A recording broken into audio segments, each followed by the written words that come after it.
Ya dua pilihannya, kalau nggak jadi bencong jadi lonte. Di era digital ini, di mana siapapun bisa jadi komentator tanpa kompetensi, Arif Afanda alias Panda kembali memamerkan bakatnya yang paling konsisten. Berbicara tanpa berpikir, menghina tanpa empati, dan menjadi viral bukan karena prestasi, tapi karena mulutnya lebih kotor dari etika yang sudah lama ia buang. Dalam sebuah video, Panda secara terang-terangan menyampaikan hinaan keji yang diduga kepada anak dari pasangan Shandy Purnamasari dan Gilang Widya Pramana. Bukan hanya menyumpahi dengan kalimat-kalimat yang busuk, ia bahkan menyematkan masa depan penuh stigma pada sosok bayi yang bahkan belum sempat menghirup udara dunia. Banyak ya dua pilihannya, kalau nggak jadi bencong jadi lonte.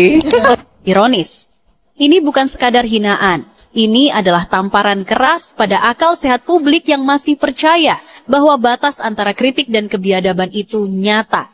Dan ketika seorang pria dewasa mengeluarkan kalimat seperti itu kepada bayi yang belum lahir, kita tahu, yang cacat bukan bayinya, tapi nurani si pelaku. Dalam klarifikasinya, Shandy hanya bisa menuliskan kalimat getir. Kalimat seorang ibu yang sedang menahan gemuruh emosi, bukan karena dirinya, tapi karena nyawa kecil yang bahkan belum sempat membela diri. Publik bereaksi. Ini tentang bagaimana manusia bisa begitu rendah hingga menjadikan bayi sebagai sasaran kebencian. Yang menyedihkan bukan kata-katanya, tapi keyakinannya bahwa itu lucu. Karena ketika kebencian dibungkus lelucon, yang tertawa cuman mereka yang sudah kehilangan akal dan arah. Jujur sih asli aku ketika melihat instastory-nya Kak Sel ini benar-benar, aduh, kok sejahat itu sih manusia gitu ya.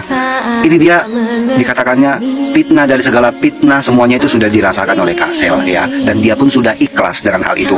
Yang namanya juga hidup seperti itu kan semuanya harus dilewati, dan ini juga pasti akan berakhir itu. Mulai dari dikatakan penipu, tersangka, PSK, punya hutang yang bejibun, suaminya dikatakan pemakai narkocoy, pedagang narkocoy, segala fitnah semua yang mengerikan itu semuanya sudah ada, sudah dirasakan oleh Kak Sel, dan semuanya sudah dilewati seperti itu. Dan bahkan sampai hari ini pun fitnahan-fitnahan itu masih tetap terus saja bergulir kepada Sela Sofia. Namun Kak Sel dengan kebesaran hatinya ya, ini dia paham bahwa ini adalah bagian dari kehidupan yang tidak bisa dihindari, dan dia yakin bahwa semuanya ini akan berakhir sesuai dengan waktunya. Satu yang gak kalah penting itu adalah bahwa sampai detik ini Kak Sel itu tidak pernah menyimpan rasa dendam sedikit pun kepada orang-orang yang menjahati dirinya. Dan di setiap sujudnya Kak Sel ini, dia hanya berdoa yang baik-baik saja untuk orang-orang yang selama ini selalu memfitnah dirinya dengan sangat keji. Wow. Dan Allah senantiasa memberikan rezeki yang berlimpah dan kebahagiaan untuk orang-orang yang jahat kepada dirinya. Kak Sel, aduh. Saya selalu ya Kak Sel, asli ini benar-benar kacau, ini benar-benar parah banget ya. Kenapa saya katakan seperti itu? Ternyata Diamond Lab yang dipromosikan oleh Kak Sel ini itu bukan usaha dari dia, bukan usaha dari Kak Sel, melainkan itu dia kerjasama dengan Tia Jewelry. Nah, jadi kebetulan di Tia Jewelry ini ada konsep bisnis seperti itu. Lalu Kak Sel pun ini sebagai boleh dikatakan influencer yang mempunyai follower yang banyak seperti itu ya. Jadi dia mempromosikan terkait dengan bisnis dari si Tia Jewelry ini, yaitu Diamond Lab. Lalu ini kan konsepnya seperti ini, dipromosikan bagi mereka-mereka yang mau-mau saja seperti itu, dengan konsep beli perhiasan dengan harga 1,9 juta, tidak bisa dijual lagi karena ini bukan investasi. Lalu kalau misalnya mau tukar boleh gitu kan, misalnya bosan dengan yang satu perhiasan ditukar lagi, boleh dengan cukup membayar sebesar 100.000 rupiah seperti itu kan. Tetapi kenapa kaum yang mendang-mending ini selalu tantrum di mana-mana gitu loh? Kenapa selalu tantrum? Oh, kalau misalnya nggak dijual lagi, nggak bisa dijual lagi, mending beli emas 1 gram 2 gram, ya beda lah. Kalau misalnya kalian aja beli emasnya itu beli hari Senin, jualnya hari Kamis, beda gitu loh. Jangan disamakan. Aduh pusing. Lalu kaum mendang-mending ini selalu niatnya itu ujung-ujungnya menjatuhkan usaha orang lain, dengan berkomentar yang enggak di akun Instagramnya si Tia Jewelry ini. Aduh, benar-benar mentalnya kok kayak gitu sih semuanya warganet Indonesia. Aduh. Jadi kaum mendang-mending itu pasti komennya seperti ini. Alah, daripada beli berliannya si Tia Jewelry itu yang dipromosiin oleh si Sheila Sokya itu, mending aku beli emas, katanya kayak gitu. Pasti kayak gitu kan. Mending beli emas bisa dijual lagi. Ya beda, say. Beda ya.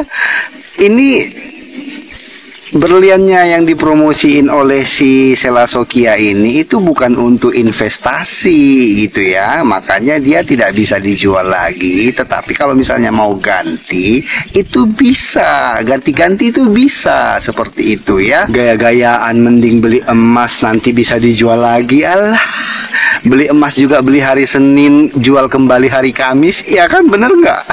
Kau mendang-mending sih seperti itu.